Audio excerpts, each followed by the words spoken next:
Lena was not supposed to be in the East Wing. She had been told on her very first day at the palace that the East Wing was not her concern. The head housekeeper, a tall dragon woman with silver scales and cold eyes, had pointed at the long list of rooms Lena was responsible for and tapped every single one with a sharp claw. The East Wing was not on that list. It had never been on anyone's list. The other maids walked past its entrance every morning without even turning their heads, as if the corridor simply did not exist. But one morning, Lena took a wrong turn. She was carrying a bucket of soapy water and a bundle of clean cloths, moving quickly because she was already running a little late. The palace hallways all looked the same to her still, long gray stone, tall ceilings carved with dragon symbols she could not read. She turned left when she should have turned right, walked for about a minute before she realized the floor beneath her feet had changed. The stone here was dusty. The torches on the walls had not been lit. The air smelled old and still, like a room that had not been opened in a very long time. Lena stopped and looked around. She should have turned back. That would have been the smart thing to do.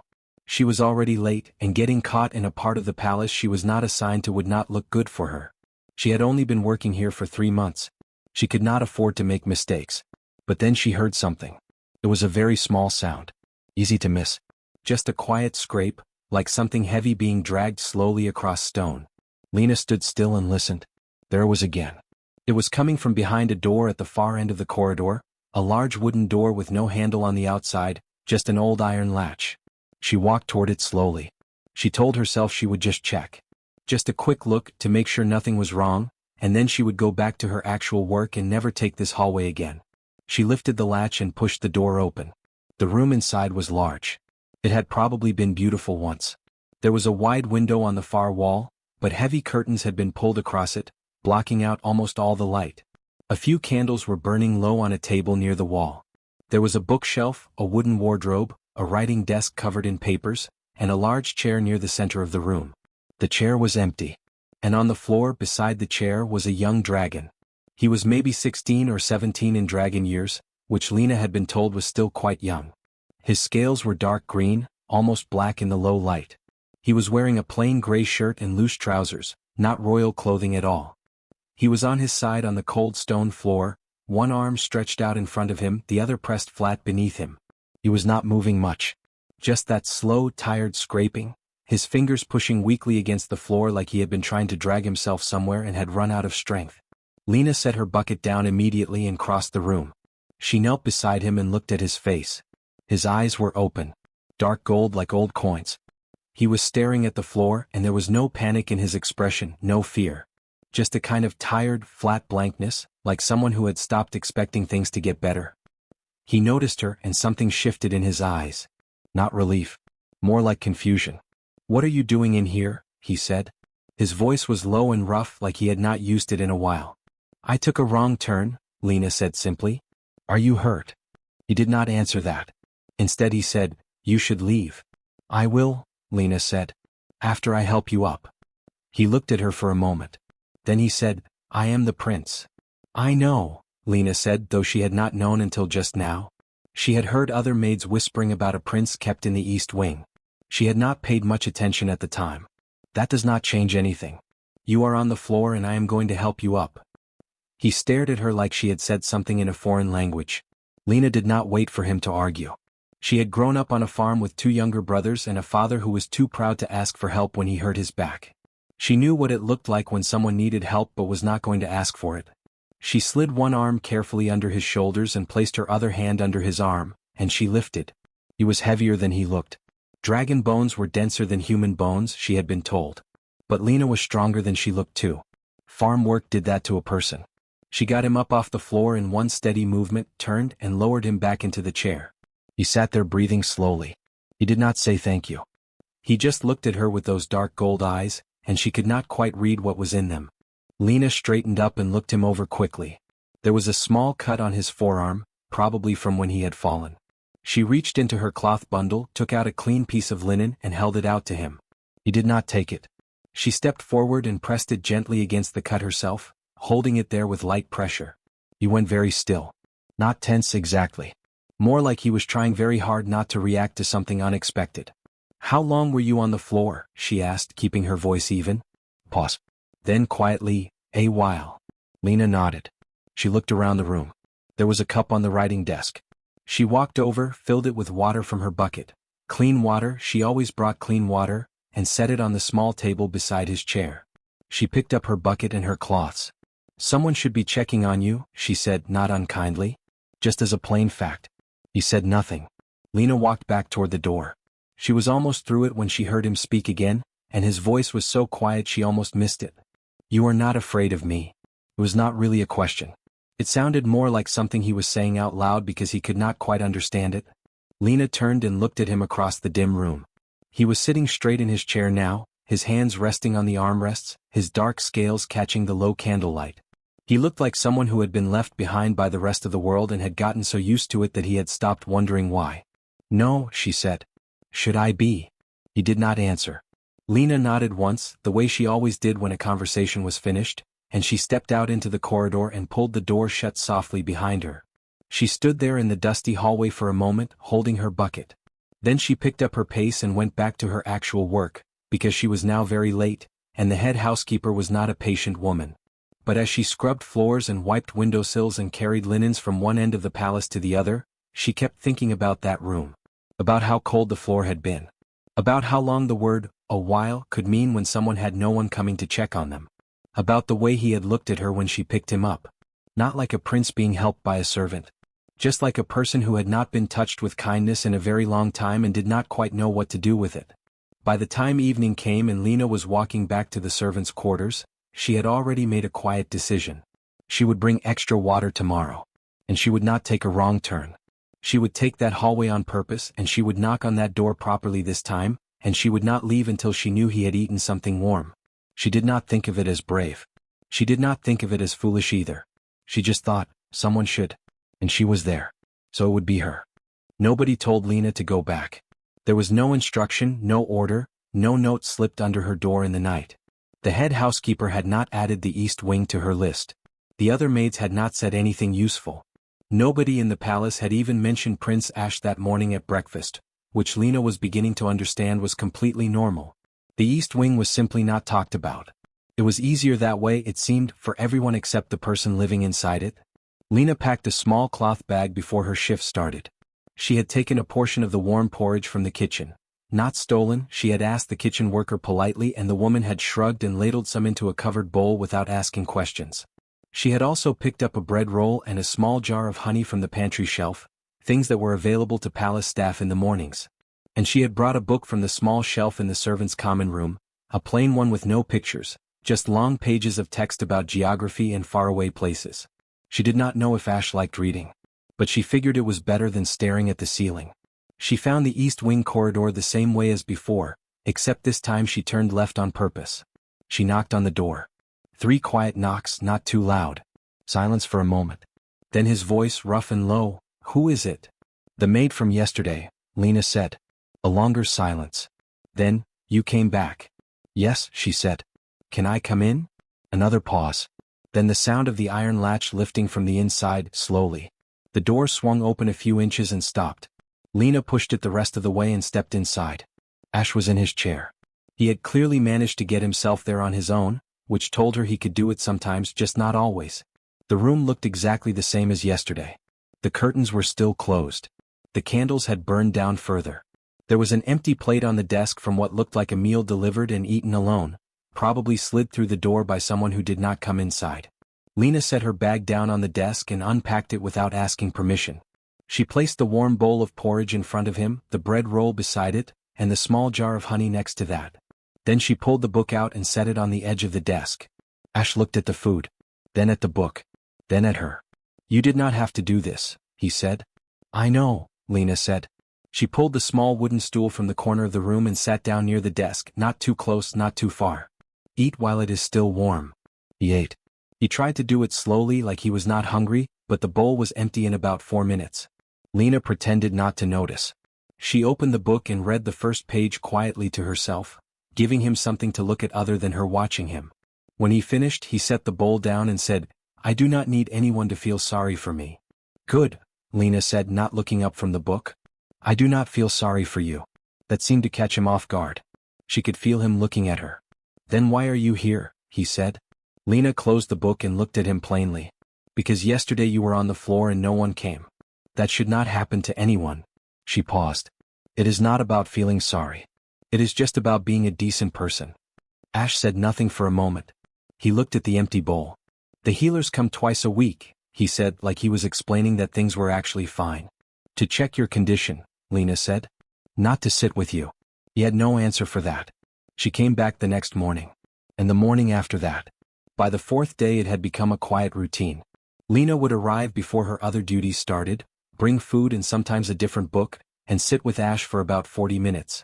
They did not always talk much. Sometimes Ash read while Lena mended small tears in linens she had brought with her to work on.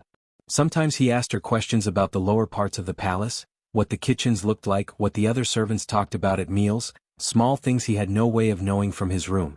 Lena answered all of it simply and honestly without dressing anything up. She was realizing, very intelligent. He noticed details in everything she said. He asked follow-up questions that showed he had been listening carefully.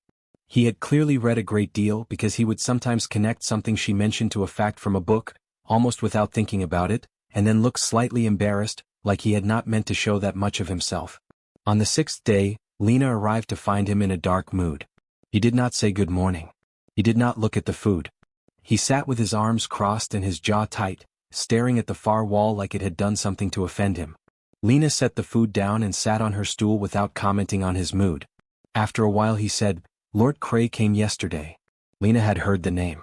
The head royal healer, a large dragon with copper scales and a very high opinion of himself. What did he say? She asked. What he always says, Ash said flatly. That my condition is permanent. That I should focus on learning to manage it rather than expecting improvement. That I should be grateful I am still alive. He said the last part in a tone that made it clear he did not find it very helpful advice. Lena nodded slowly. She did not say anything right away. She had learned that Ash did not need someone to rush in with words when he was upset. He needed a moment first. Then she said, Do you have any feeling in your legs at all? He looked at her. Why? Just tell me. Any feeling. Anywhere. He was quiet for a second. Then he said, Sometimes. In the left one. Not always. It comes and goes. Cray says it is just nerve noise, it does not mean anything. Lena nodded again, slowly, keeping her face calm and even. That was the moment. Right there. She filed it away carefully in the back of her mind, behind her eyes, where she kept things that mattered. She did not say anything about it yet. She did not want to give him something to hope for and then be wrong. She knew how much worse that could feel than no hope at all. Instead she said, What did you used to do? Before. Ash looked at her carefully, like he was deciding whether to answer.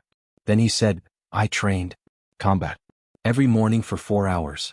I was going to join the King's Guard when I was old enough. Lena looked at him steadily. You were good. Something crossed his face. Pride, old and quiet. I was the best in my age group, he said. Then immediately, like he regretted saying it, It does not matter now. It matters, Lena said simply. It tells me something about you. What does it tell you? He said with a small edge, like he expected her to say something hollow and encouraging that meant nothing. That you know how to work hard, she said. And that you hate sitting still. He looked at her for a long moment. Then, very quietly, almost against his will, the corner of his mouth moved. Not quite a smile. But close. That evening, back in the servants' quarters, Lena sat on her bed and took out the small notebook she used for keeping track of her weekly duties. She turned to a clean page at the back and wrote 4 words at the top. She wrote left leg. Feeling. Returns. Then she wrote the date. Then she sat there for a while, thinking. She was not a healer. She had never trained in medicine. She had grown up watching her mother care for sick animals on the farm, and she had spent 2 years helping an elderly neighbor woman who could not walk well, learning through simple practice what helped and what did not. She had no title, no credentials, nothing that Lord Cray would ever respect. But she had seen something he had missed. And she was not the kind of person who could see something like that and simply walk away from it. She closed the notebook, tucked it under her pillow and lay down. Tomorrow she would come back. She always came back. Lena did not rush into it. She spent 2 more mornings just watching. She asked Ash small questions while they talked, casual ones, slipped into normal conversation so he would not notice what she was doing.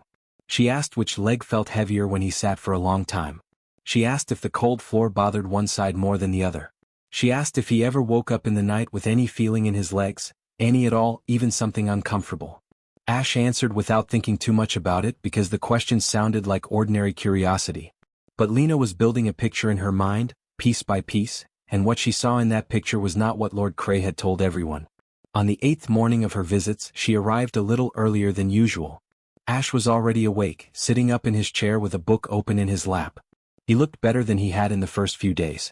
There was a little more color in his face, and he had started leaving the curtain open a crack so a thin line of morning light fell across the floor. It was a small thing, but Lena noticed it. Small things always meant something. She set the food down, sat on her stool, and folded her hands in her lap. "I need to say something to you," she said. "And I need you to actually listen before you say anything back." Ash looked up from his book slowly. He studied her face for a moment, reading it the way he always did, carefully, like he was checking whether she was being serious. He could tell that she was. He closed the book. "Go ahead," he said. Lena took a breath. "I think your condition can get better," she said. "Not all the way, maybe. I cannot promise that. But better than this. Better than what Cray told you." Ash's expression did not change. But something behind his eyes shifted, very slightly, like a door that had been locked for a long time being tested from the inside. "Cray has been a royal healer for 40 years, Ash said. His voice was flat, careful. "He studied at the best healing school in the kingdom." "I know," Lena said. "And I am a farm girl who cleaned floors for 2 years before coming here. I'm not saying I know more than him about dragon medicine." She paused. "But I think he stopped looking too soon. And I think the feeling in your left leg means there is still something there worth working with." Ash was quiet. "I am not asking you to believe me," Lena continued. "I am asking you to give me 2 weeks. 14 mornings. I will come every day same as now and we will try some things. Simple things. If nothing changes by the end of 2 weeks, I will stop and never mention it again." A long silence settled in the room. Ash looked at the thin line of light coming through the curtain gap. He looked at his own hands resting on the armrests of his chair. He had the expression of someone who wanted very badly to say no because saying no was safer than hoping and being wrong. Lena waited. She did not push. Finally, without looking at her, he said, 14 days. 14 days, she agreed. She started that same morning. She began with the simplest thing she knew, something her mother had done for an old dog that had hurt its back and lost the use of its back legs for a time. Gentle movement. Not forcing anything, not pushing past pain, just slow and careful motion to remind the body that the legs were still there. She asked Ash if she could move his left leg. He nodded, watching her with a guarded expression. She took his leg carefully in both hands, one hand under his knee and one near his ankle, and she moved it slowly forward and back, a small range, nothing dramatic. She watched his face the whole time for any sign of pain. He said nothing. His face stayed neutral. She did it 10 times then stopped. She put his leg back in its resting position and sat back. "That is all for today," she said. Ash blinked. "That is it." "That is it," she said. He looked almost disappointed, which she took as a good sign. The next morning she did the same thing, but she also added light pressure. Just her hand resting on his leg for a few seconds at different points, not pressing hard, just enough for him to feel the weight of it.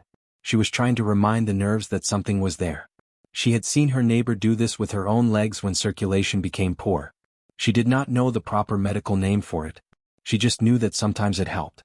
On the 3rd day Ash said, "It feels warm. After you do that." For a little while. Lena wrote that down in her notebook that evening. On the 5th day she started asking him to try something himself. Just to think about moving his foot. Not to force it, just to think about it, to send the message from his brain even if nothing happened at the other end. He tried. Nothing moved. But he tried. On the 6th day she noticed he was doing it on his own, when he thought she was not looking. Just sitting there, staring at his leg, concentrating. She said nothing. But she wrote it down. The 7th day was hard. Ash woke up with pain in his lower back from sitting too long, and he was in a dark mood again.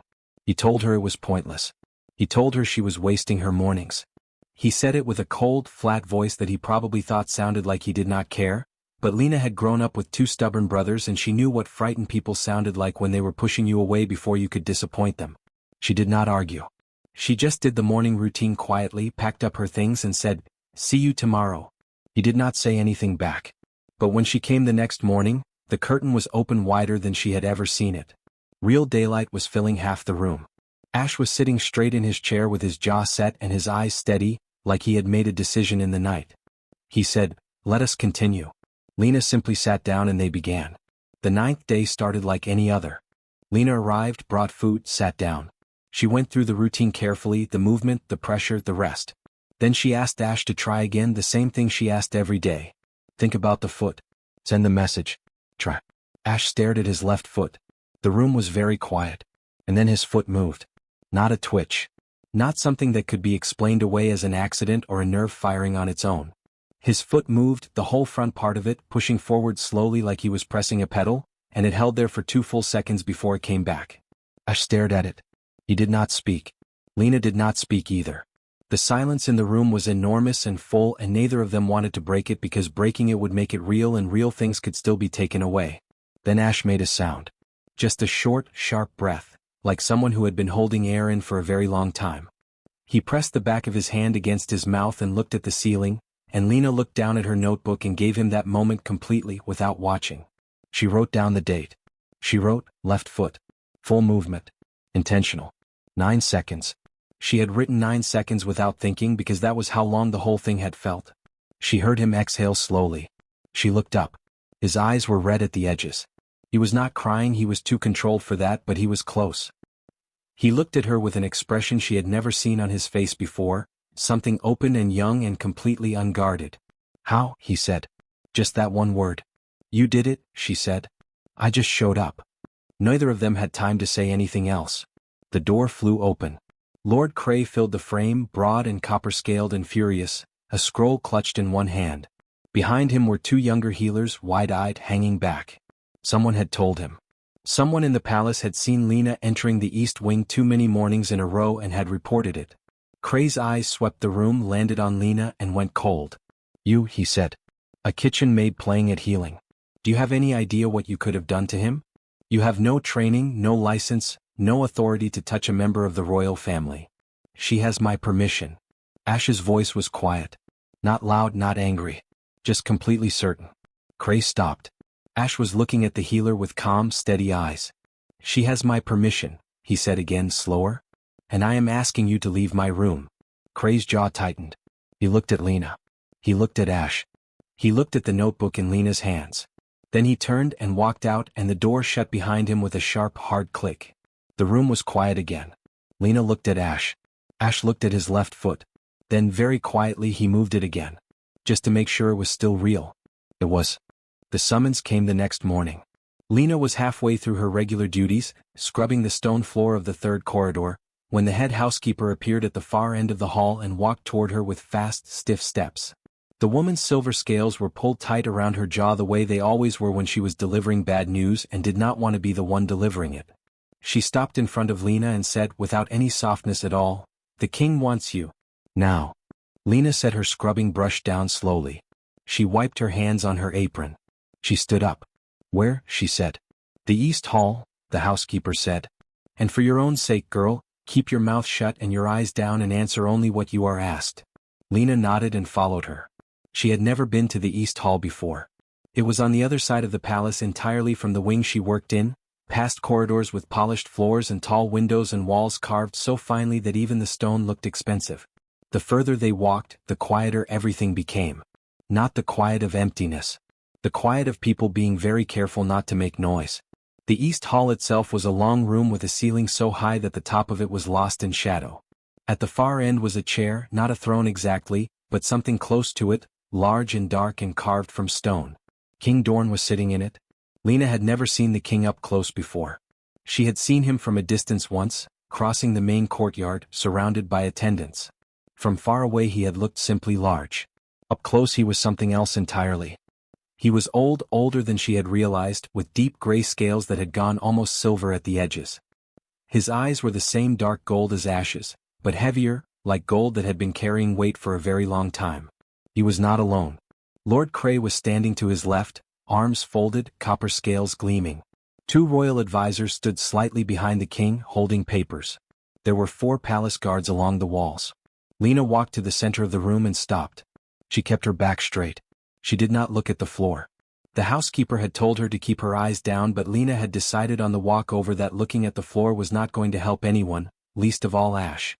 King Dorn looked at her for a long moment without speaking. Then he said, "You are the maid from the East Wing." "Yes," Lena said. You have been visiting my son without permission. Yes, she said again. Cray made a short sound beside the king, the kind of sound that meant he found this whole situation obvious and irritating. Your Majesty, the matter is simple. This girl has been entering a restricted area and performing unlicensed. The king raised one hand slightly. Just a small lift of the fingers. Cray stopped immediately. Dorn kept his eyes on Lena. You believe you can help him, he said. It was not quite a question. I believe he is already helping himself, Lena said. I am just giving him a reason to try. Something moved in the king's expression. It was very small and very fast and she almost missed it. Then it was gone and his face was still again. Cray tells me, Dorn said slowly, that what you are claiming to have achieved is not possible. That the damage to my son's spine was assessed thoroughly and that the conclusion was final. Lena said carefully, with respect, Lord Cray assessed Prince Ash and decided what could not be done. I came in with no opinion at all and just watched what was actually there. Cray's jaw tightened visibly. Dorn said nothing for a moment. He looked at her the way someone looks at a thing they cannot quite categorize, not with anger, not with warmth, just with careful, steady attention. Then he stood up. He was very tall. Lena had expected that, but it was still something different to experience it directly, the full height of him unfolding from the chair, the weight of his presence filling the room simply by him being upright. Take me to him, he said. Lena blinked once. Then she said, Now? Now, said the king. She led him. That was something she did not think she would ever be able to fully explain to anyone later. She, Lena, a human maid with soap-roughened hands and a worn apron, walking through the corridors of a dragon palace with the king walking behind her. Cray and the two advisors followed further back. The guards stayed at a distance.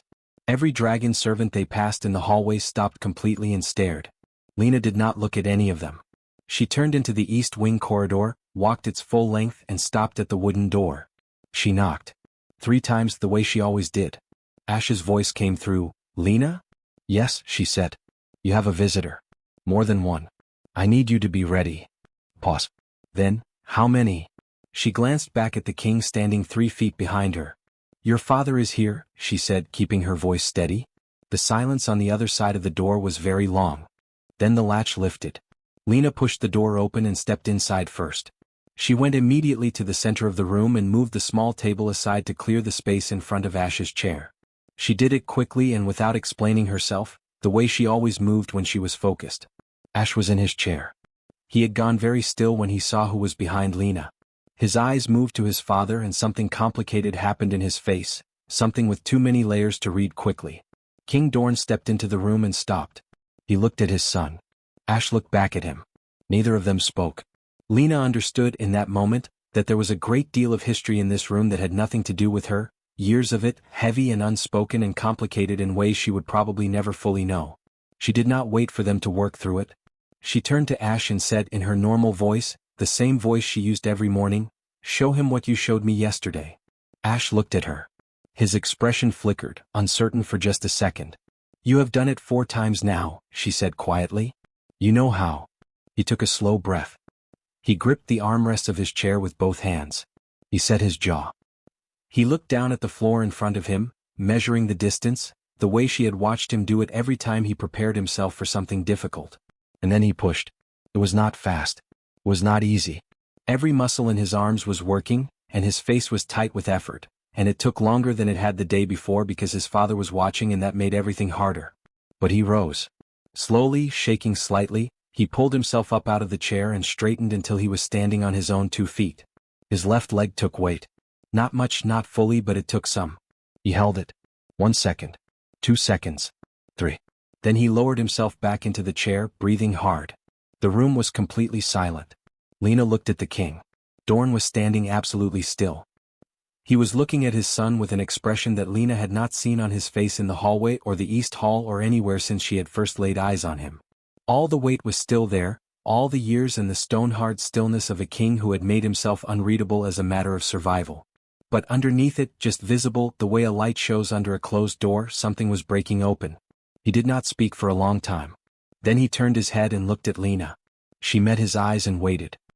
He looked at her the way he had in the East Hall, that same careful, categorizing look. But it was different now. There was something in it that had not been there before. He said, "Continue?" He paused. Then quietly, like the word cost him something, Please. Lena nodded once. Yes, Your Majesty. He looked at Ash one more time. Something passed between them, wordless and brief. Then the king turned and walked out of the room, and Cray and the advisors followed, and the door closed. Ash sat in his chair staring at the space his father had just stood in. Lena picked up the small table and moved it back to its place. You did well, she said simply. Ash did not answer for a moment. Then he said very quietly, he said please. He did, Lena said. Ash looked at his hands. He has never said that to anyone, he said. Not that I have heard. Lena said nothing. She sat down on her stool and opened her notebook to a fresh page. By the end of that day, every servant in the palace knew that the king had walked to the East Wing himself. By the next morning they all knew why. And by the evening of the following day, the whisper had spread from the kitchens to the upper floors to the guard rooms to the noble quarters. The human maid was doing what no dragon healer could. And the king had said please. The letter arrived on a Tuesday. It was delivered to Lena's small room in the servants' quarters before sunrise, slipped under the door while she was still sleeping. She found it when she woke up, a thick folded paper sealed with dark wax pressed into the shape of a dragon curled around a crown. She had never received a letter with a seal before. She had never received a letter at all since coming to the palace. She opened it carefully and read it twice. It informed her, in very formal and complicated language, that she was required to appear before the royal noble court in 3 days' time. The charge listed was interference with royal medical treatment without license or authority. The signature at the bottom belonged to Lord Cray, but there were 6 other names beneath his, all noble dragon families, all adding their weight to the demand. Lena folded the letter, put it in her apron pocket, and went to make Ash his breakfast. When she arrived at the East Wing that morning she did not mention the letter right away. She went through their normal routine first. Ash was progressing steadily now. He could stand for nearly 30 seconds on his own and take 2 or 3 slow steps if he had the wall to hold.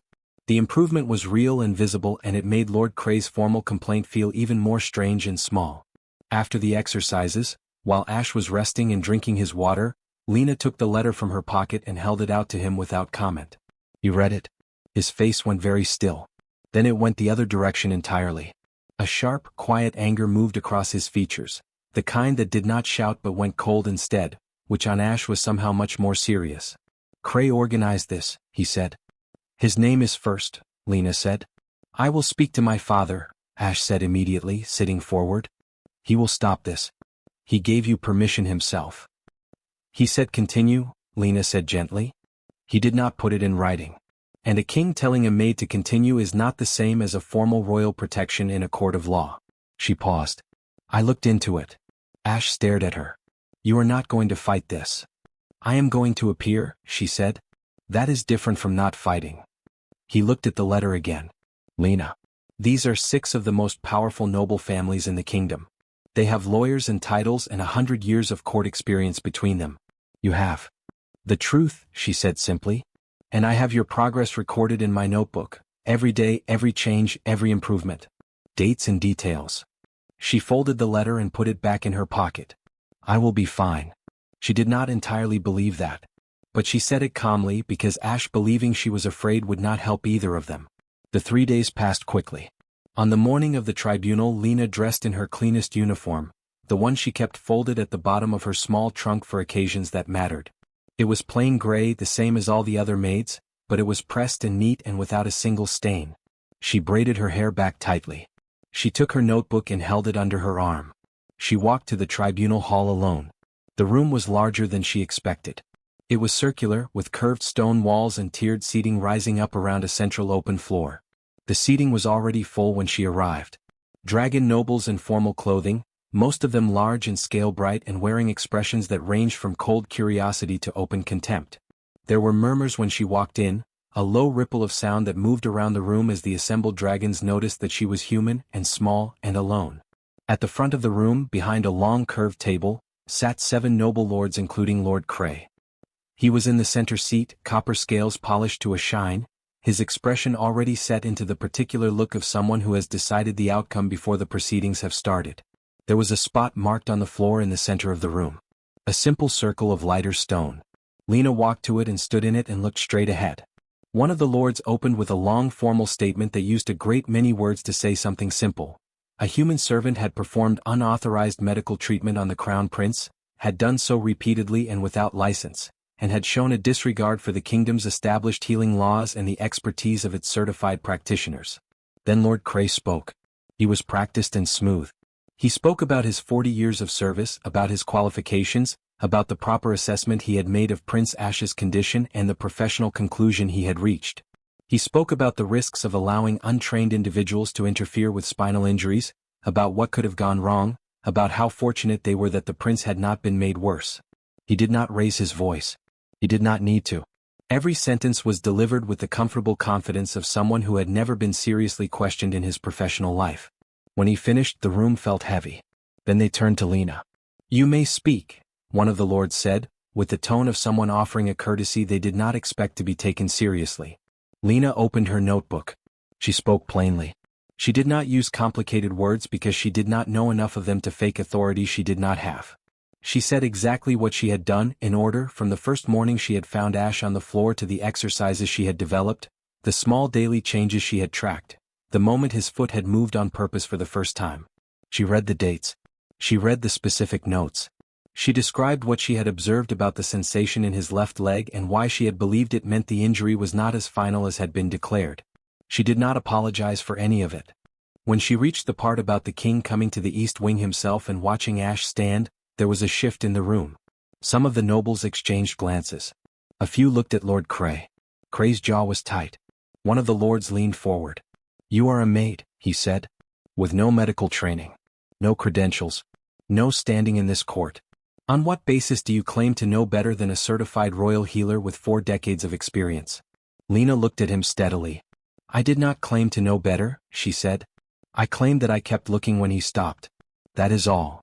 Silence. Lord Cray reached a conclusion, she continued. "I understand why. The injury was serious. The initial assessment was honest. But Prince Ash had sensation returning to his leg and no one followed up on it. I followed up on it. Not because I am smarter than Lord Cray. Because I was there every day and I was paying attention." Another lord said sharply, "You are speaking about one of the kingdom's most respected healers as though." The main doors of the tribunal hall opened. Not quietly.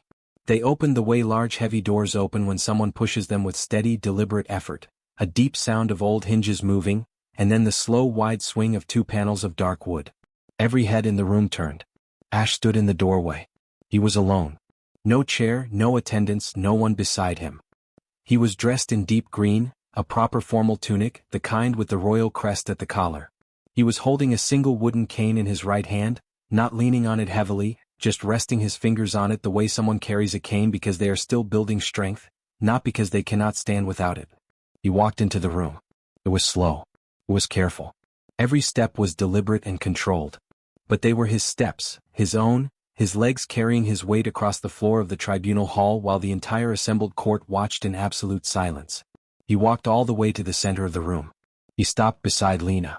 He stood there, upright, and looked at the 7 lords behind the long table. His face was calm. His eyes moved from face to face without hurry, and there was something in his expression that was very old and very certain, the look of someone who had been through something that changed them and come out the other side knowing exactly who they were. He did not speak. He did not need to. The room was completely, entirely silent. Lord Cray was staring at Ash with an expression that had lost all its practiced smoothness. He looked like a man watching something he had declared impossible standing directly in front of him, which was exactly what was happening. Lena stood beside Ash and did not say a word. She did not look triumphant. She did not look relieved. She just stood straight, her notebook under her arm, and waited, because the truth was already in the room and it did not need her to dress it up or explain it. It was standing right next to her. On its own 2 feet. The tribunal did not finish that day. After Ash walked into the room and stood beside Lena, the 7 lords behind the long table spent a long time looking at each other and saying very little of use. Lord Cray attempted to speak twice.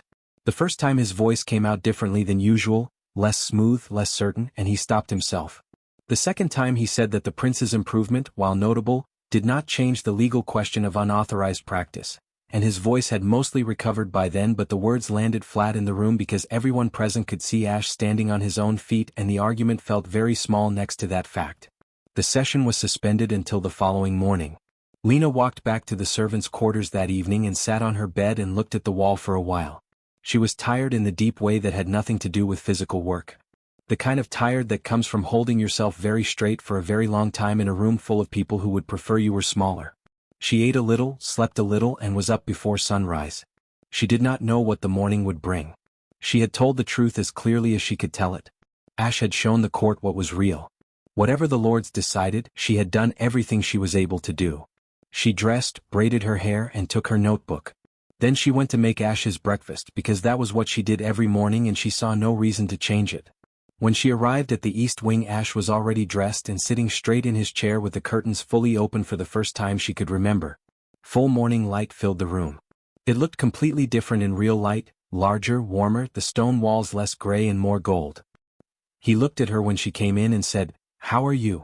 It was the first time he had asked her that first before anything else. "Tired," she said honestly. "You?" "The same," he said. Then quietly, "You were very steady in there yesterday." Lena set the food down and shrugged. "I just told the truth." "I know," Ash said. "That is what I mean." They ate together without talking much, which was comfortable in the way that mornings had become comfortable between them, two people who had spent enough time in the same room to stop needing to fill every silence. The summons came 2 hours later. Not a letter this time. A palace attendant, a young dragon with pale blue scales who knocked on the East Wing door and delivered the message in a formal, rehearsed voice. The king required the presence of both Prince Ash and the human maid Lena in the throne hall at midday. Both of them. Lena and Ash looked at each other after the attendant left. "Both of us," Ash said. "Both of us," Lena agreed. They arrived at the throne hall together, Ash with his cane, Lena beside him at an easy pace that matched his without either of them having to discuss it. They had walked together enough times now that it was natural. The throne hall was the largest room Lena had ever been inside. The ceiling was so high it felt like standing outdoors. The walls were carved with the full history of the Dragon Kingdom, battles and kings and events going back thousands of years. The floor was polished black stone that reflected the light from the long windows above. The room was full. Every noble family that had been at the tribunal was present. All 7 lords were there, including Lord Cray standing in a group to the left. The royal advisors were arranged along the walls. Palace staff lined the back of the room, more than Lena had ever seen gathered in one place. Senior staff and junior staff and kitchen workers and guards, everyone who could reasonably be called had apparently been called. At the far end of the room on the throne sat King Dorn. He was in full formal dress, dark robes with gold at the collar and cuffs, the royal crest on his chest. He looked every one of his years and every inch of his authority. His face was still, the way it always was, that unreadable stone-like calm that seemed to be his natural resting state. Lena and Ash walked the full length of the hall together.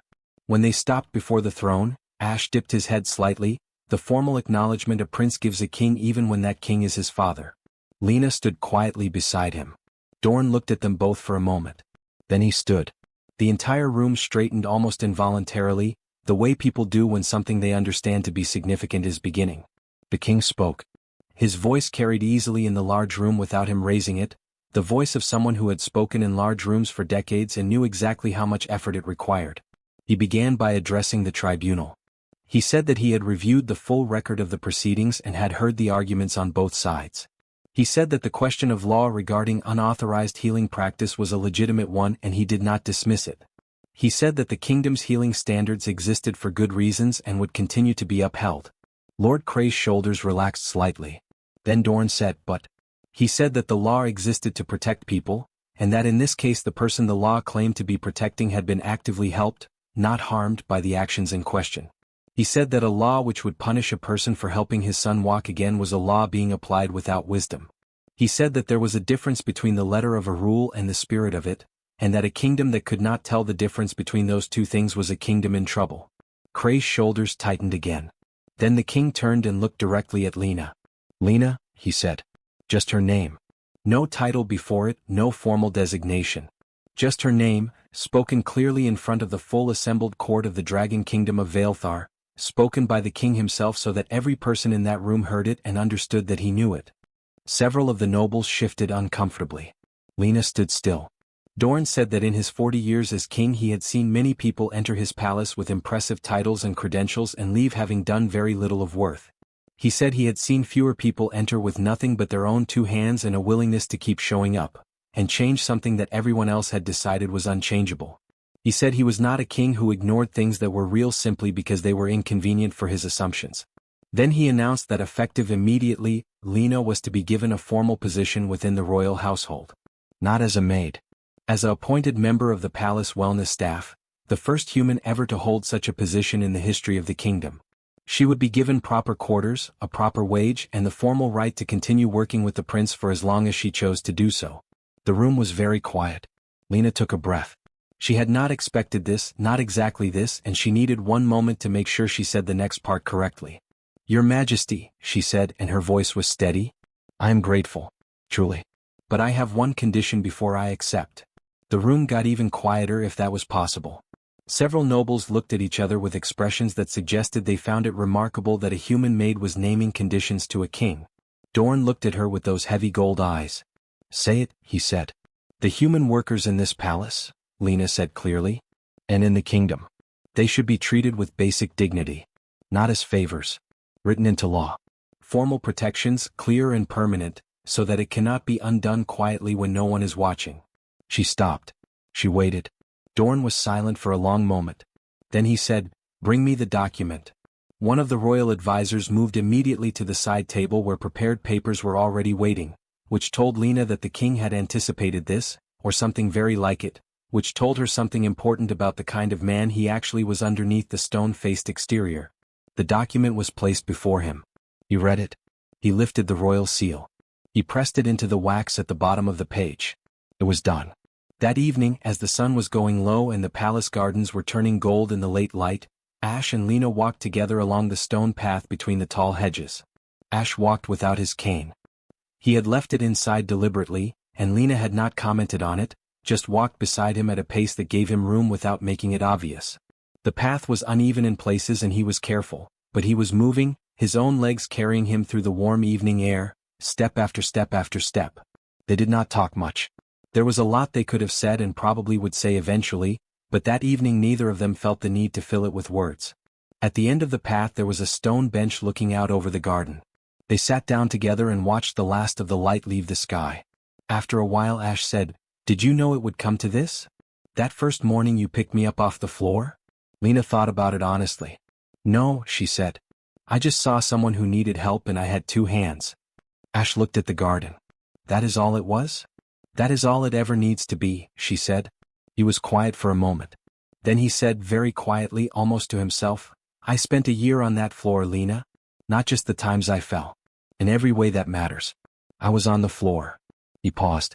"You are the reason I got up." Lena looked at him. "No," she said gently. "I am the reason you tried. You are the reason you got up." Ash said nothing more. The garden was peaceful and the stars were beginning to appear, and somewhere in the palace behind them a new law was drying on a page, and a kingdom that had stood for 10,000 years on pride and power had quietly, without fanfare, become something slightly better than it had been the day before. Not because of magic. Not because of titles or ancient wisdom or the strength that dragons had always believed was the only thing that mattered. Because one human girl with rough hands and a small notebook had knocked on a forgotten door every single morning and refused, in her simple and completely ordinary way, to give up on someone the rest of the world had already left behind.